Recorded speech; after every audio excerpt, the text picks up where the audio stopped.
কোথায় না হয়েছে বলুন তো? রক্ত চুরি, রক্তদান শিবিরের নামে রক্ত চোষাদের দুর্নীতির কারবার, সরকারি গাইডলাইন না মেনে রক্তদাতার থেকে বেশি রক্ত নেওয়ার অভিযোগ, স্বাস্থ্যমন্ত্রীর অভিযোগ একাধিক সরকারি ব্লাড ব্যাংক প্লাজমা বিক্রি করে দিয়েছে।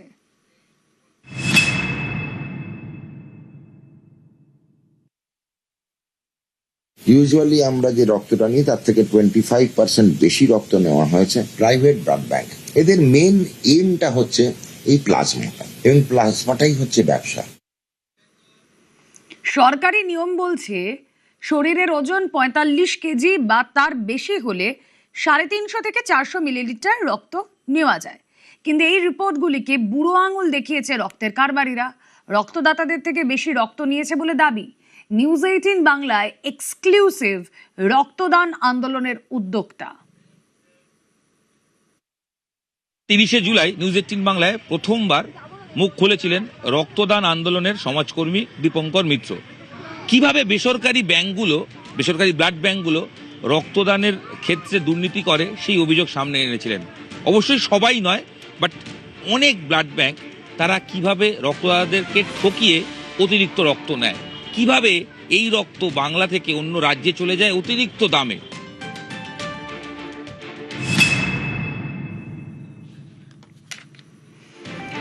আর এদিকে এই যে রক্ত চোষাদের কারবারের কথা আপনাদেরকে বলছি, সেখানে দাঁড়িয়ে রক্তের কালোবাজারিতে বেসরকারি ব্লাড ব্যাংকের একাংশে রক্তে অনিয়ম, দানের রক্ত বিক্রি, রক্ত চুষে কোটি কোটি টাকা আয়।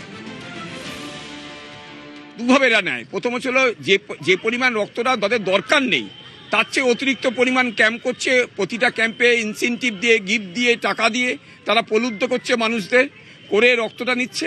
এমনকি ব্লাড ব্যাগ দু ধরনের হয়, 350 ml ব্লাড ব্যাগ এবং 450 ml ব্লাড ব্যাগ। এক একজন ডোনারের কাছ থেকেই আমাদের রক্তের 55% হচ্ছিল প্লাজমা। প্রতি ডোনারের ক্ষেত্রে যেরকম 100 ml করে ব্লাড বেশি নেয়, কি ধরুন 125 ml করে বেশি নেওয়া হয়, তাহলে তার মধ্যে দেখা যাবে 60 থেকে 70 ml পর্যন্ত প্লাজমা অতিরিক্ত পার ডোনারে নিচ্ছে। ওরা বড় ক্যাম্পের দিকে নজর দিত। অনেক ক্ষেত্রে মেডিকেল অফিসার তারা যেতেন না, এমবিবিএস ডাক্তার যেটা ম্যান্ডেটারি সেটা তারা যেতেন না। হোমিওপ্যাথি ডাক্তার গেছেন, কোয়াক ডাক্তার গেছেন, এমনকি মেডিকেল স্টুডেন্টদের নিয়ে গিয়ে বা কাউকে নিয়ে, কেউ যায়নি, কাউকে নিয়ে গিয়ে বসিয়ে দিয়েছে। হ্যাঁ, এরকম ভাবেই ক্যাম্পটা হতো। আমরা এটা নিয়ে রিপিটেডলি স্বাস্থ্য দপ্তরে তখন আগের সরকারের আমলে রিপিটেডলি বলে গেছে, কিন্তু আমাদের কথা কেউ শোনেননি।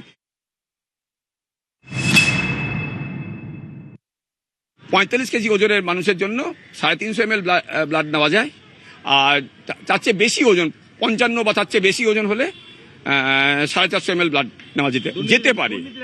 এবার অধিকাংশ ক্ষেত্রে এরা 350 ml না 450 ml এর ব্লাড ব্যাগ নিয়ে যেত, এবং 450 ml এর ব্লাড ব্যাগ নিয়ে এলেও সেখানেতে প্রায় 500 ml পর্যন্ত তারা ব্লাড পুরো বালিশের মতো ফুলিয়ে ব্লাড নিয়ে আসতো।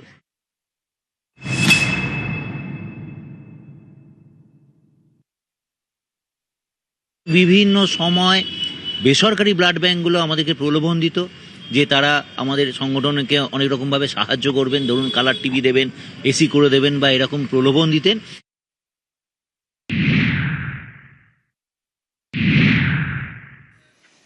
রক্ত চুষে কোটি কোটি, স্বাস্থ্যমন্ত্রী জানিয়েছেন তদন্তে দুর্নীতির প্রমাণ মিলেছে, আর অবশ্যই এই সব জায়গায় দুর্নীতিতে জিরো টলারেন্স।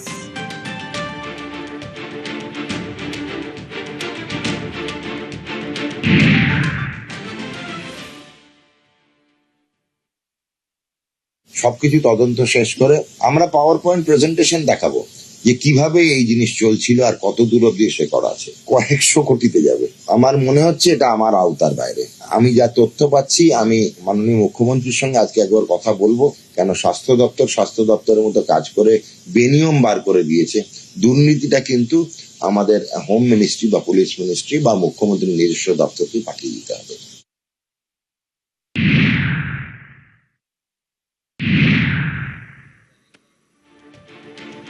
একাধিক বেসরকারি ব্লাড ব্যাংকের বিরুদ্ধে রক্তে কালোবাজারির অভিযোগ, কড়া পদক্ষেপ নিয়েছে স্বাস্থ্য দপ্তর। পদ্মপুকুরের হেলথ পয়েন্ট ব্লাড সেন্টারের লাইসেন্স বাতিল করেছে স্বাস্থ্য দপ্তর। ব্লাড ব্যাংক থেকে রক্ত না নিয়েই ফিরলেন এক ব্যক্তি। পিপলস ফার্মেসিতে যাওয়ার পর ওরা আমাকে বললো যে আপনাকে সেন্ট্রাল ব্লাড ব্যাংক মানিকতলায় যেতে হবে।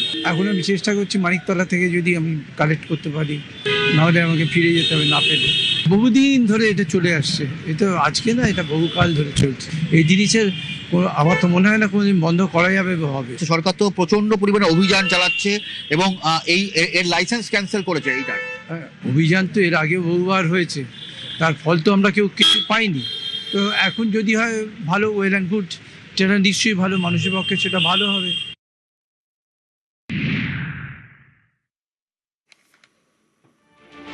11টি ব্লাড ব্যাংক, আর সেখানে রক্তদান শিবিরে এই ব্লাড ব্যাংক 11টি ব্লাড ব্যাংক অংশ নিতে পারবে না, নির্দেশ দিয়েছে ইতিমধ্যে স্বাস্থ্য দপ্তর।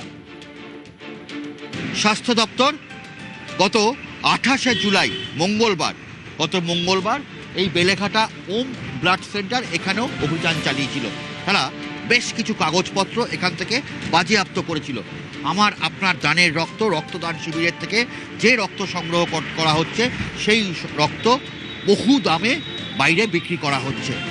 আর এরপরেই স্বাস্থ্য দপ্তরের তরফ থেকে নির্দেশিকা জারি করা হয় যে রাজ্যের 11টি বেসরকারি ব্লাড ব্যাংক তারা কোনো রকম রক্তদান শিবির আয়োজন করতে পারবেন না, যার মধ্যে এই বেলেঘাটা ওম ব্লাড সেন্টারও রয়েছে।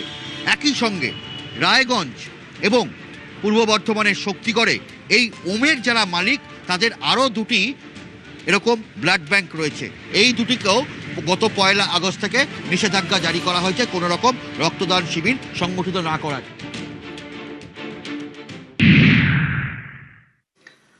মানিকতলা সেন্ট্রাল ব্লাড ব্যাংক, সরকারি ব্লাড ব্যাংকের ছবিটা কিন্তু একেবারে আলাদা। মানিকতলা সেন্ট্রাল ব্লাড ব্যাংক থেকে বিনামূল্যে রক্ত পাচ্ছেন রোগীর আত্মীয়রা। কোথা থেকে এসেছেন? রিসরা লায়ন্স ক্লাব থেকে। Rishra Lions club. আপনার কি পেশেন্ট ভর্তি আছে নাকি? আমার থ্যালাসেমিয়া পেশেন্ট। সরকারি ব্লাড ব্যাংক থেকেই রক্ত নেন, এখান থেকে কোনো রকম সমস্যা হয় না কেন? প্রাইভেট ব্লাড ব্যাংক থেকে নেন না? আমরা সরকারি থেকেই নিই। সরকারি থেকেই নেন। আমার পেশেন্ট আছে আইএলএসে ভর্তি থাকে, থ্যালাসেমিয়া পেশেন্ট। আমার প্রতিনিয়ত রক্ত লাগে, আমার দীর্ঘ 6-7 বছর ব্লাড দিতে হচ্ছে, এখান থেকে ব্লাড। এই সেন্ট্রাল ব্লাড ব্যাংক থেকেই নেন? কত টাকা করে নেন? কোনো পয়সা, কোনো বিনামূল্যে রক্ত কি নিতে এসেছেন? হ্যাঁ নিতে এসছি। কে ভর্তি আছে? আমার স্ত্রী কোথায় ভর্তি আছেন? পিজিতে। রক্ত পাবেন বলেছেন? হ্যাঁ হ্যাঁ। পয়সা লাগবে? না, পয়সা লাগবে। কে ভর্তি আছেন? আমার মা। কোথায়? এ তো বহনগর মিউনিসিপালিটি হসপিটাল। কোন ব্লাড গ্রুপ? এ পজিটিভ। এ পজিটিভ। তো রক্ত পাবেন? হ্যাঁ বলেছে পজিটিভ রক্ত পাবো। পয়সা লাগবে? না।